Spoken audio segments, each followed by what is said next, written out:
Hey guys, welcome back to my channel called How To. I will be making some videos on the topic called DMVPN, that is Dynamic Multi-Point VPN. Okay, so based on my experience that I have been working on DMVPN on the current organization, so I thought to make a couple of videos and to share my experience and knowledge with you, right?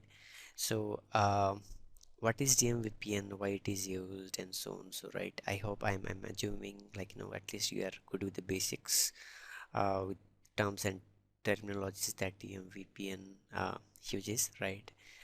So GRE, right, NHRP, why it is being used, and so on and so forth. Okay, so if you are not aware of it, and if you want me to make a couple of videos on that part, so definitely do let me know in the comment section below, and I'll definitely give you a brief about DMVPN and its terminologies, right? A good concept on. But yes, just in brief. So DMVPN is a dynamic multi-point VPN and have three phases: phase 1, phase 2, and phase 3. Why phase 1 is used, why phase 2 came, and why phase 3 came, that's something like you just need to dig in yourself. But yeah, in the upcoming videos in between, I'll just let you know even the differences. But it would be great, like, at least if you can dig in some like, by yourself, at least you'll get some clarity. You'll learn something from your end as well. From just Google it, and at least you'll know the difference. Okay, but yes, the configuration part, the troubleshooting part, and so on, so that's something I'll be covering over here. And going further, I'll just use this simple lab right now to demonstrate the DMVPN phase 1, phase 2, and phase 3. But going further, we'll be seeing some advanced configurations, some a bit different topologies as well. Right, so based on the production environment, how the deployment happens, how network design happens on DMVPN, right? So a bit, at least something I know. I'll just give you everything, whatever I know, whatever I'm aware of. Okay, so I will be using our DMVPN phase 1 configuration over here, right? And so the configuration would be static mapping. So what is static mapping, what is dynamic mapping, that's something you'll get to know once we'll configure the lab, right? You'll get clarity on. So I'm having right now four routers. So router 1, so this is hub, spoke 2, and the internet, right? So it will be acting as an ISP. So the subnet, that IP parameters that I'm using right now is 110.110.0/24. So the one would be on hub end. Similarly, 120.120.120.1, and the one would be on spoke 1. And similarly for router 3, I'm using 130.130.1/24 over here, right? So I have been so the IP parameters have been already configured over here on all these routers. And the only thing that I have done so far is so the IP parameters have been configured, as I have said, and the static mapping, the static routing, sorry. Okay, so the static routing have been configured. So I'll just quickly go on the CLI of console of the routers, and I'll just show you what have been configured so far. So IP interface brief. So IP address have been configured, right? So IP route is static, and the static routing have been configured. For 120.120.120.0/24, forward the packet to 110.110.110.2/24 over here, over the ISP. Similarly, in spoke 1 and spoke 2, same static routing have been configured. Okay, so IP route static,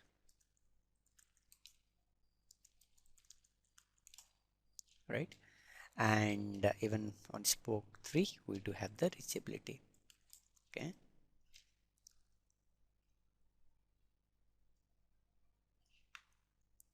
I don't know if you are able to see this, but that's just for verification part.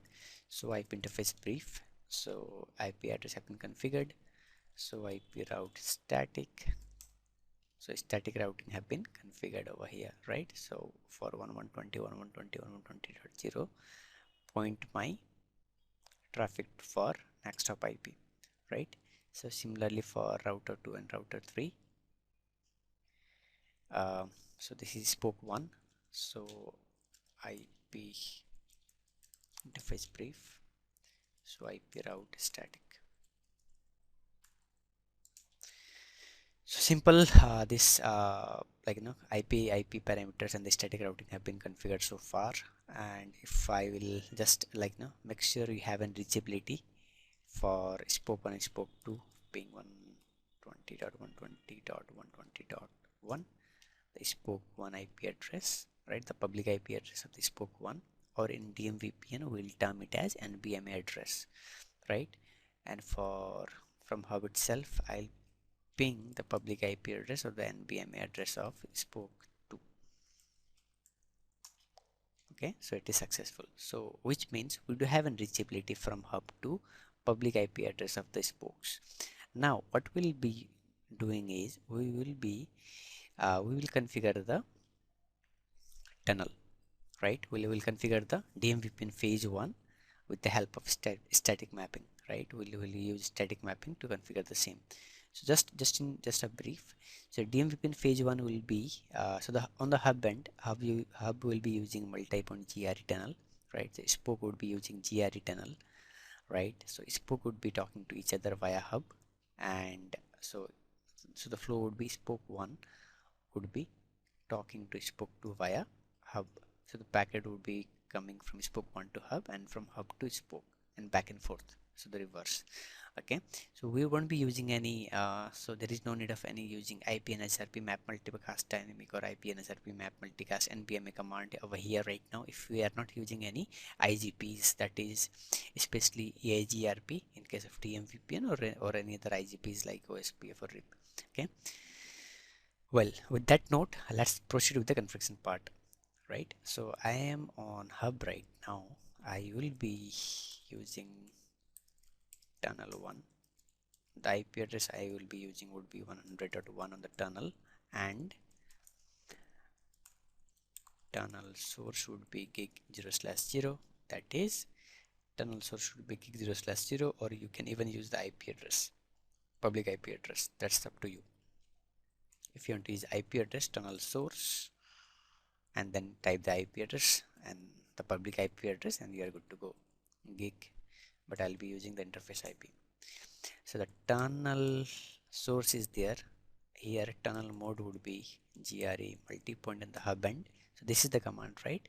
So the hub would be using multi-point GRE. Okay, but on spoke we won't be using multi-point GRE. It will be tunnel destination. That's something we'll be seeing. Now tunnel mode, tunnel destination, IP NHRP network ID is must. Okay, so let's configure the network ID. I will be using, so the range would be from 1 to 429 and so on, but I'll be using 10 right now. And IP NHRP map 192.168.100.2, that is the tunnel IP that I will be using on spoke 1. Okay, so the tunnel IP 100.1 would be on this is the tunnel IP on the hub end. Okay, similarly the tunnel IP address I will be using on spoke would be .2 where is it? Okay, so the tunnel IP 102, it would be on same subnet. Okay, make sure these tunnels are on the same subnet for spoke 2 100.3. okay, /24. So this is what I will be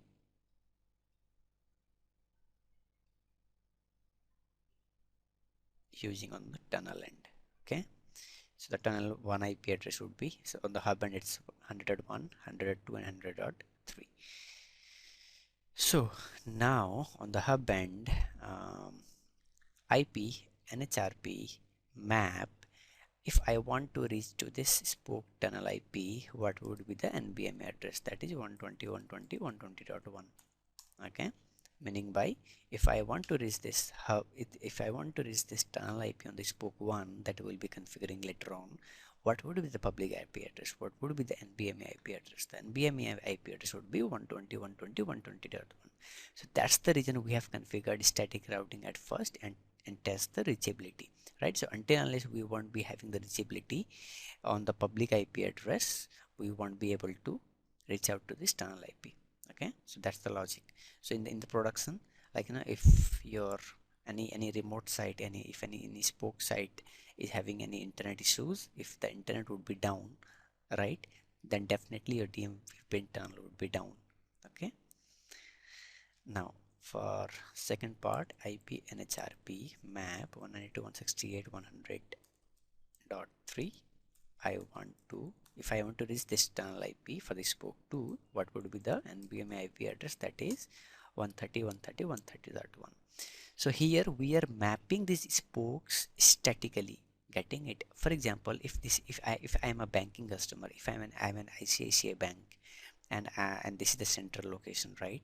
And this is on Delhi, and this is on Bangalore, right? And if couple of 10 more sites are being deployed, then so the network engineer need to configure each and every site statically, right? So it's a burden, okay? But it is possible, but it's a burden, right? So here what we are doing, it's an static mapping right now. So that's why the DMVPN phase 1, I have termed this lab as static mapping. We are mapping all the spokes statically from the hub end, right?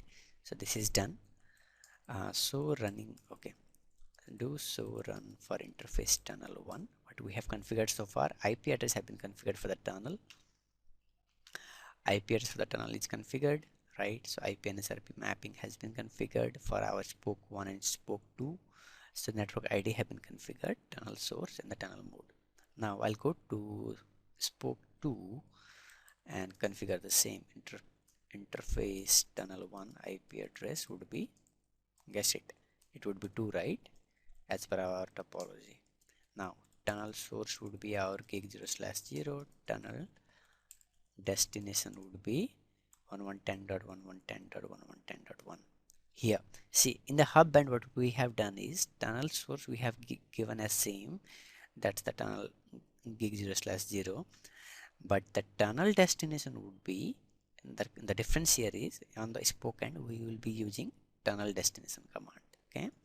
And the tunnel destination would be, and the IP address would be the NBME address, that is public IP address of the hub, that is 1110.1110.1110.0, okay, .1. Now IP NHRP network ID would be 10, right? And IP NHRP map for reaching out 192.168.100.1, what would be the public IP address of the hub? That is this one, okay? Now so DMVPN, it's configured, okay? We'll check the reachability and we'll understand the output as well, but let's configure spoke 2 as well. Here config D interface tunnel 1 IP address would be 103. So the tunnel source would be gig 0/0, I guess. So the tunnel destination would be public IP address of hub, okay? So IP NHRP network ID is really important. So if you will be missing this network ID, then this spoke and hub would not participate in DMVPN, okay? So IP NHRP map 192.168.100.1 for reaching out to this IP address, what would be the NBME address? That is public IP address of the hub. Oh, sorry, public IP address of the hub. No, that is 1, right? Now so DMVPN,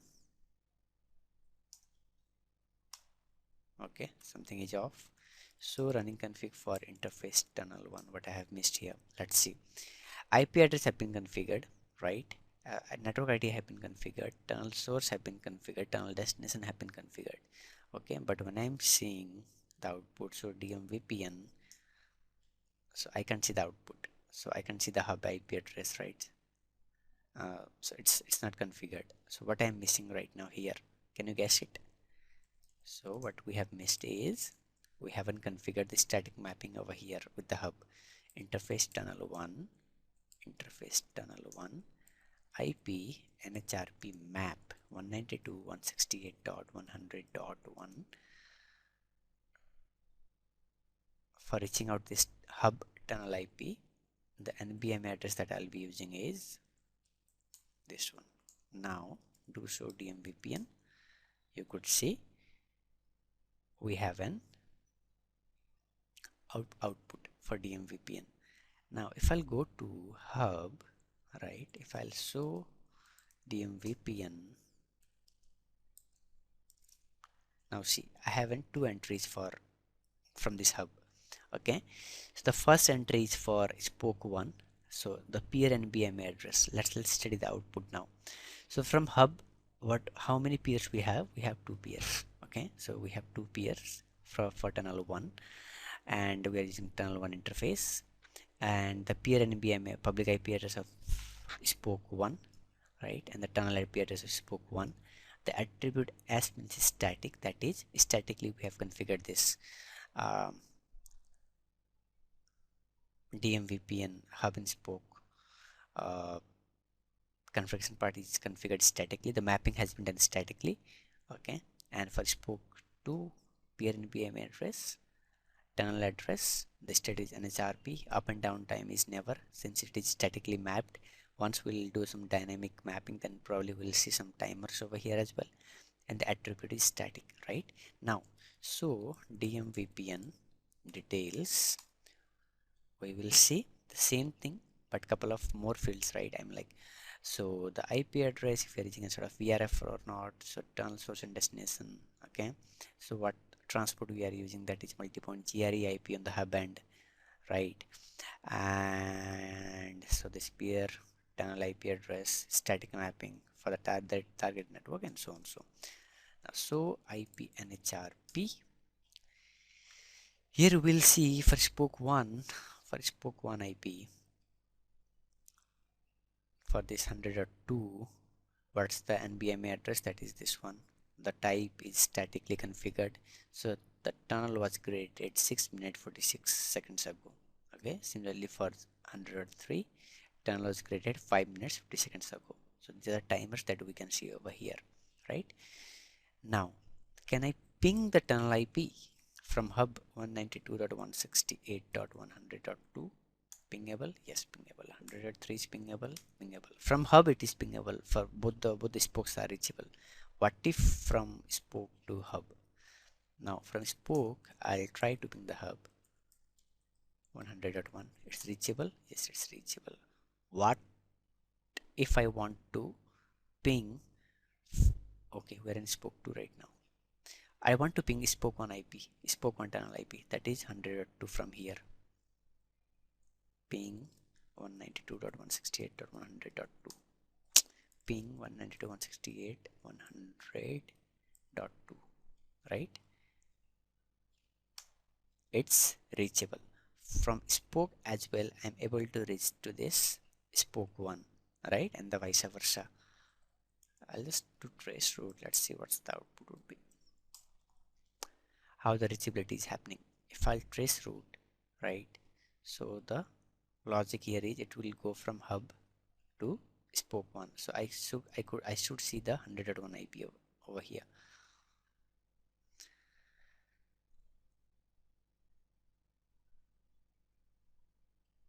So the trace route would be, my first packet would be going towards hub, that is 100.1, and then it will go to 100.2. Okay, so this is verified on spoke 2. Similarly in spoke 1 as well. So from spoke 1, for spoke 1, ping 192.168.100.3, that is spoke 2 tunnel IP, and if I'll trace route from here, the flow would be, it will jump to hub, and from hub it will go to spoke 2, right? So that's the flow. So this is what we have achieved in DMVPN phase 1 static mapping. I hope it will be informative for you. Let's verify this as well, but I know this will work. So yeah, this was a simple lab to demonstrate DMVPN phase 1 configuration with the help of static mapping. On the next lab we will be using DMVPN phase 1, but the mapping would be dynamic. Okay, so stay tuned for my next video. Watch it, learn it, and gain the concept, and do let me know what what you are seeking forward to understand from me. If you have any doubts, put it in the comment section below. And if you like it, please keep supporting me. Hit the like button and keep on subscribing the channel. And yep, thank you so much for watching, and see you until next time. Bye bye.